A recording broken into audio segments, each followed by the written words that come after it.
Bom dia, boa tarde, boa noite aos nossos web espectadores. Estamos aqui para mais um encontro, mais um programa Café com Vírgula. A nossa cantina aí, onde a gente bate papo, toma café com os nossos amigos aí e conversando sobre coisas boas. E hoje nós temos um convidado mais que especial participando com a gente deste programa aí, que ele vai se apresentar. Mas primeiro vamos falar sobre os nossos canais aí, para que você possa encontrar os vídeos e assistir os vídeos. Então, youtube.com/café com vírgula, facebook.com/café com vírgula e twitter.com/café com vírgula. Ok? Acesse o nosso programa, se inscreva, compartilhe, ajude a gente aí a divulgar o melhor da cultura aí, da alta cultura aí. Então nós estamos hoje com o meu amigo aí, o Jorge Alves, Padre Jorge, que ele vai se apresentar aí. Padre Jorge é um bom mineiro, Eu sou um bom mineiro. Legal. Padre Jorge, bom dia para você. Bom dia, boa tarde, boa noite, como Isso. você disse, Uma alegria poder participar desse momento também, desse Café com Vírgula. Bacana. Colocando inclusive alguns pontos e vírgulas. É verdade, a vírgula aqui é o detalhe do nosso programa, porque a vírgula dá aquele entendimento, sempre tem algo a mais, Você tem um ponto de respiração para você ruminar e fazer as reflexões aí sobre o tema que você está escrevendo ou falando. Padre Jorge Alves Filho, quem que é o Padre Jorge? Então, o Padre Jorge é um mineiro, como você disse, nasci em Belo Horizonte, dos anos 67, E depois, aos 17 anos, entrei no seminário. 17 anos. 17 anos de idade. E depois, claro, fui estudando, passando por algumas cidades do Brasil para estudar, até chegar em 95, quando eu fui ordenado padre. E agora, completando quase 20 anos de padre, vou completar 20 anos. E também militando na área da educação, já desde seminário que eu dava aula, substituindo uma professora. E depois sempre tem uma oportunidade ou outra de enfrentar a sala de aula, que é uma coisa muito interessante. A gente acaba aprendendo muito com isso. Bacana. Eu também sou professor e, assim, na escola a gente aprende muito mais do que a gente ensina, Padre Jorge, qual que é a formação do senhor? A formação eclesial, a formação profissional? Então, quando me perguntam a formação, eu brinco assim, você quer mesmo saber?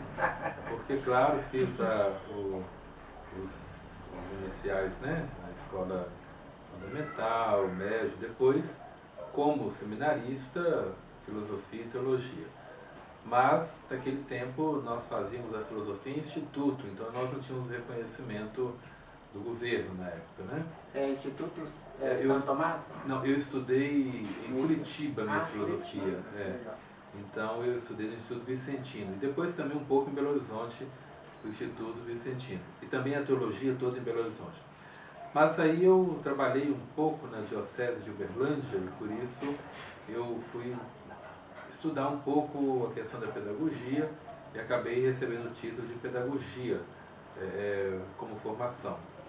Depois fiz pós-graduação em Direito Canônico, em Psicopedagogia, em Teologia Pastoral, em Direito Canônico, que foi a minha primeira pós-graduação. Fiz um mestrado na área da educação e depois em Belo Horizonte, Novo Amor, em 2007, pediu que eu fosse para Roma para fazer mestrado na área da teologia com ênfase em matrimônio e família. Então eu fiz mestrado lá em Roma também e depois fiz o doutorado em teologia pastoral. Então aí termina a minha formação acadêmica. Bacana. E o senhor está hoje como o assessor da Pastoral Familiar do Leste 2? O Regional Leste 2, que abrange Minas Gerais e Espírito Santo, em torno de 32 dioceses. O padre Moacir Arantes, grande amigo nosso da Diocese de Divinópolis, era o assessor, porque ano passado foi reconduzido.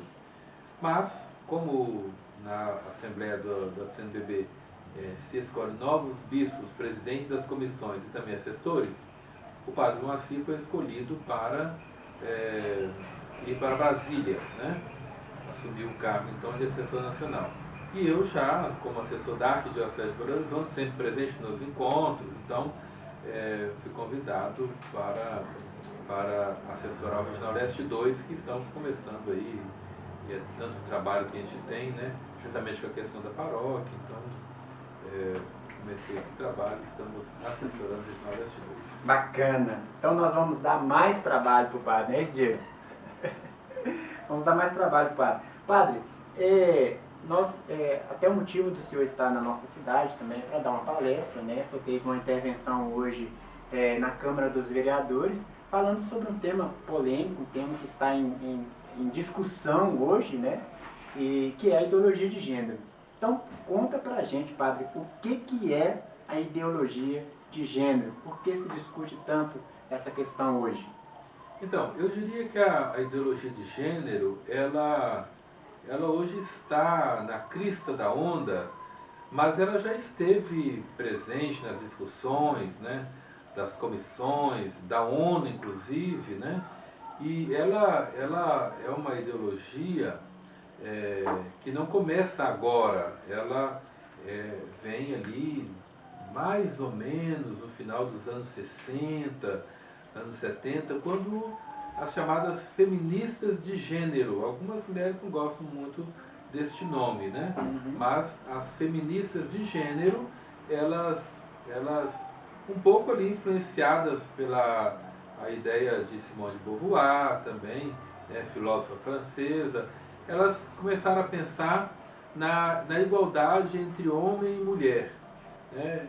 E o problema é que, sim, é importante que tenha igualdade entre homem e mulher, mas aí começam a pensar eu gosto de usar a palavra desconstrução da questão da diferença e principalmente a diferença sexual. Então, a ideologia de gênero, nós poderíamos resumir assim, é a ideologia que quer implantar a ideia de que não há um homem ou uma mulher natural. Uhum. Né? Ser homem ou ser mulher seria quase que uma questão cultural ou uma imposição da cultura ou da sociedade. E tem até aquela frase célebre da Simone, né? Quando ela fala que ninguém nasce mulher, né? Você se torna mulher. Então está nitidamente aí, além de ser uma frase bem provocativa, né? E é uma frase que traz esse conceito, porque você constrói, então quer dizer que a sua sexualidade, a sua identidade sexual, ela se constrói a partir da sua vivência, da sua formação. Né? Agora eu diria assim, que é claro, é uma ideologia, mas despreza a questão da lei natural, né? Despreza a questão da biologia. A pessoa nasce, e nasce homem ou mulher. Agora, alguns dizem assim, não, mas ser homem ou ser mulher, a sociedade quem diz isso, que o outro é homem ou que a outra é mulher. Ora, eu costumo dizer, a sociedade, ela pega este pensamento a partir de quando ela, digamos, se entende como sociedade. É preciso constituir-se como um grupo, como sociedade, digamos, né? E ali a sociedade ela entende que essa diferença sexual, que é tão importante, que é biológica, e que aí nós diríamos é natural, esta diferença ela gera não uma coisa contrária à humanidade. É até estranho pensar na ideologia do gênero querendo desconstruir homem e mulher, porque na diferença um encontra o outro. Quer dizer, e a pessoa se encontra a partir do encontro que ela tem com o diferente, não a partir do encontro que ela tem com o igual. Bacana. Porque o igual já é igual. Não é? E a gente até, né, padre, a gente reconhece que até por sermos pessoas de igreja, né, então assim, preocupado com a sociedade, com o mundo em geral, nós entendemos que as políticas públicas, elas têm que debater, têm que discutir, né? Eu acho que a mulher, ela tem que alcançar os seus lugares na sociedade, alcançar os seus direitos, né? Em detrimento ao homem que sempre teve direitos. Então, o interessante disso é que, então, aí está uma discussão de direitos sexuais, né, entre mulher e homem.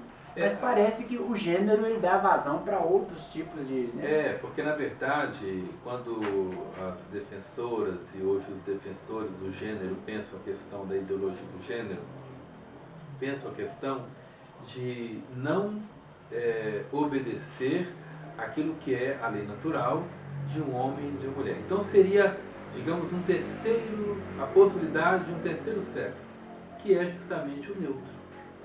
Então eu escolho hoje ser homem, eu escolho amanhã ser mulher. Eu não tenho um sexo que me identifica. E isso é um perigo, porque na verdade eu vou desconstruir a minha realidade psíquica, social, moral, talvez eu até diria cultural, porque a questão da livre escolha, né? Não, eu não posso simplesmente decidir, embora eu seja um indivíduo, mas eu sou um indivíduo que vive em comunidade.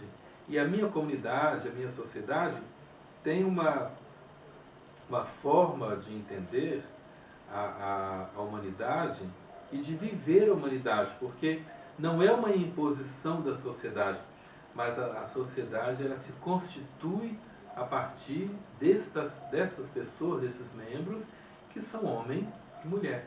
Eu não sei por que algumas pessoas têm a preocupação de desconstruir a questão da diferença sexual, porque se as feministas de gênero, por exemplo, elas desejam a igualdade da mulher, né, em relação ao homem, então é preciso ser mulher para ser alguém então que consegue a sua igualdade no sentido, por exemplo, de trabalho. E até mesmo para exigir os seus direitos. Para exigir, lutar porque, pelos seus direitos, porque senão você deixa de ser mulher e vai exigir o quê de quem?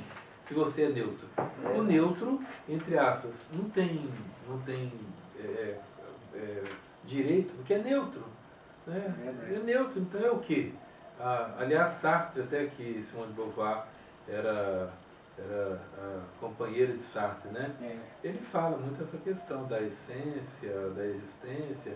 Ele fala do nada, né? O nada não existe, então o neutro não existe.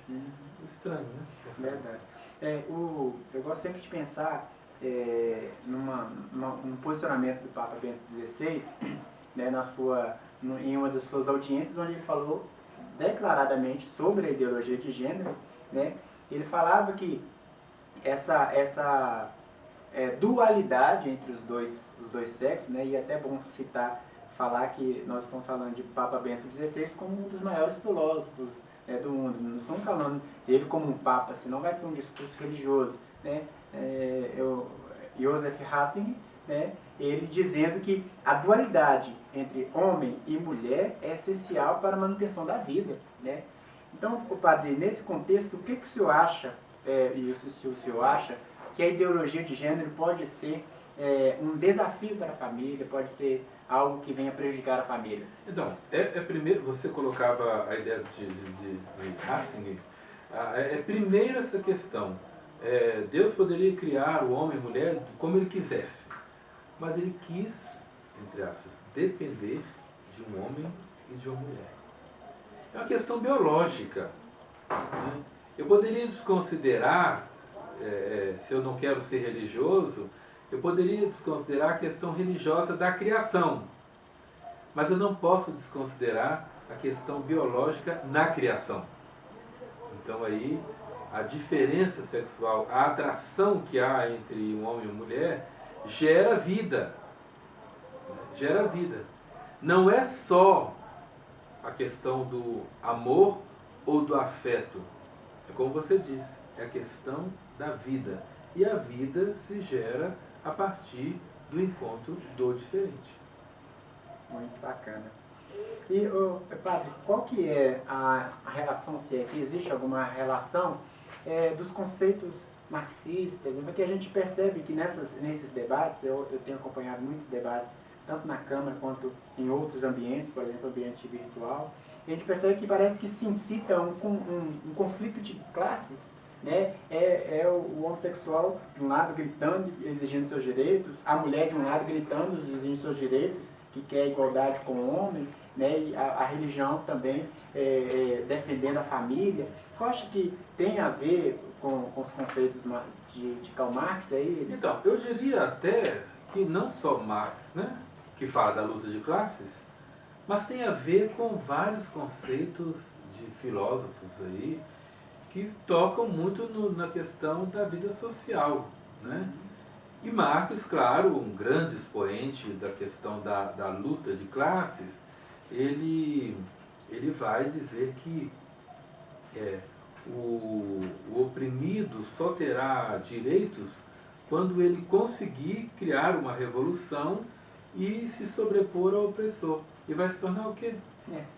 Então, só vai mudar os papéis. É verdade. Né? Parece que a engrenagem socialista, ela não quer resolver a situação do rico e do pobre.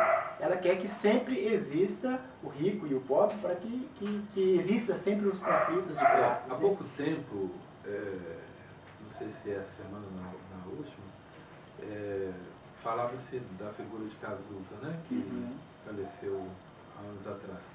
Ele dizia, ideologia eu quero uma para viver. Eu quero pegar essa palavra do Cazuza só para...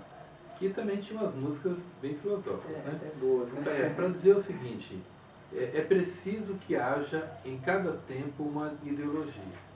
Né? Por exemplo, hoje, nós que tínhamos aquele celular que era chamado analógico, se hoje tivéssemos, primeiro que não funcionaria, mas se tivéssemos hoje um celular analógico ao lado de uma pessoa com um celular digital e smartphone, e tablet, etc., nós seríamos tidos como ultrapassados.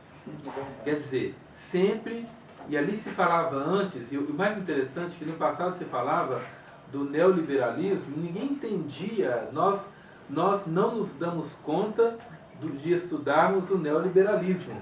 E o neoliberalismo, ele trouxe várias ideologias e, creio eu, fez, de certa forma, a abertura para que viesse a ideologia de gênero, né? Que parece uma ideologia que não, nós queremos apenas direitos iguais. Mas, na verdade, nós queremos desqualificar os direitos porque não serão iguais. A escola deve, segundo alguns, desaparecer com as diferenças naturais entre o masculino e o feminino. Deste modo, fazendo uma bagunça, meninos e meninas são idênticos e a desigualdade já não é mais um problema. Em seguida, como um menino sabe se é um menino? Vamos lá, depois de misturar tudo e dizer que todos são idênticos, o menino já não sabe se é um menino e uma menina já não sabe se é uma menina. Solucionamos o problema da igualdade? Não, somente criamos um outro problema, o problema da identidade. Não queremos uma escola que confunda as crianças. Queremos que as crianças aprendam a ler, a escrever e a contar nas escolas. Queremos escolas que formem cidadãos críticos por meio da cultura. Deixem as meninas serem meninas. Deixem os meninos serem meninos. Infelizmente nós chegamos, né, ao nosso finalzinho aí mesmo, o assunto é muito bacana, eu gosto muito de discutir sobre esse assunto, sobretudo sobre a família, né, então passou muito ligeiro. Padre, como as pessoas estão pesquisando muito sobre isso, né, sobre esse assunto, ideologia de gênero, como que você acha que as pessoas podem saber de uma fonte segura, de uma fonte que vai dar informações, boas informações? Então, você que deseja conhecer melhor o assunto, acho que é muito importante, primeiro, as livrarias católicas, né? Porque elas têm ali livros nesse assunto. Mas também procurar um padre, o padre da sua paróquia, um padre conhecido, né? Para conhecer ali em relação a esse assunto. Não entre simplesmente na internet e pegue aquilo que está ali, né? Pode até entrar, ver, mas é preciso ter uma bibliografia bem conhecida. A Igreja Católica, o Pontifício Conselho para a Família, editou há um tempo atrás o Lexicon, que são assuntos polêmicos em relação à família. Então, as livrarias católicas têm as edições CNBB, inclusive tem. E também, claro, procurando conhecer e não se esquivando de saber o assunto. Eu escrevi um pequeno artigo chamado Conhecendo a Ideologia de Gênero, que depois será distribuído aí no nosso Regional Leste 2, né, juntamente com o núcleo de formação e espiritualidade da nossa pastoral familiar do Regional Leste 2. Então depois, com certeza, chegará à mão de muitas pessoas. É importante não deixar de conhecer o assunto. Conhecer para defender a família e para mostrar à sociedade que, embora a sociedade está em transformação em vários setores, a família continua sendo família, e nós católicos, nós cristãos, defendemos a família como uma instituição importante, porque é uma instituição divina. Bacana. Faço convite a você que não conhece aí um grupo de casal, né, da Pastoral Familiar. Visite aí na sua comunidade um grupo de casal, né, ou da Pastoral Familiar aí, para você participar, que é uma boa fonte também, né, padre? E também me permita dizer que nós temos em Belo Horizonte a Rede Catedral de Comunicação, onde temos a Rádio América de Belo Horizonte, né? Rádio América BH. E toda terça-feira, das 20 às 21h30, nós da Comissão Arquidiocesana de Pastoral Familiar temos um programa. E ali tratamos vários assuntos, inclusive na última terça-feira eu falei sobre a ideologia de gênero. Então sempre, cada terça-feira, temos ali os temas, agora falando um pouco também sobre a Semana da Família e tratando esses temas polêmicos para ajudar as pessoas a entenderem também. E você que é cristão, católico, não deixe de conhecer. É preciso conhecer para poder saber o que as pessoas estão tentando implantar na nossa sociedade. Infelizmente, nem todas as pessoas têm o desejo de que a sociedade caminhe iluminada por Deus, pelo seu Espírito Santo. Então é preciso que nós cristãos conheçamos para podermos então defender a nossa fé e aquilo que nós acreditamos que é a grande graça que Deus nos deu de sermos cristãos. Bacana. Então, ao finalizar o nosso programa, né, eu estou aqui, gente, com um CD de duas meninas lindas. Olha aqui pra você ver. É a Leslie e a Laurie. Eu te quero a todo instante, nem viu alto-falante vão poder falar por mim. Amor sem beijinho, bochecha sem Claudinho, sou eu, assim sem você. Circo sem palhaço, namoro sem amasso, sou eu, assim sem você. Elas são cantoras aí, filha da Lesliane, que é assessora da comunicação da RCC. Então estou fazendo um jabazinho aí, ó. Um CD maravilhoso, eu já escutei. Se vocês não sabem, são as duas que foram no programa da Xuxa, né? Cantaram. Então adquira o CD. Quero agradecer a você por mais uma audiência, né? Mais uma vez, se você curtiu o nosso programa, compartilhou. Deus abençoe você. Salve Maria. Eu não existo longe de você.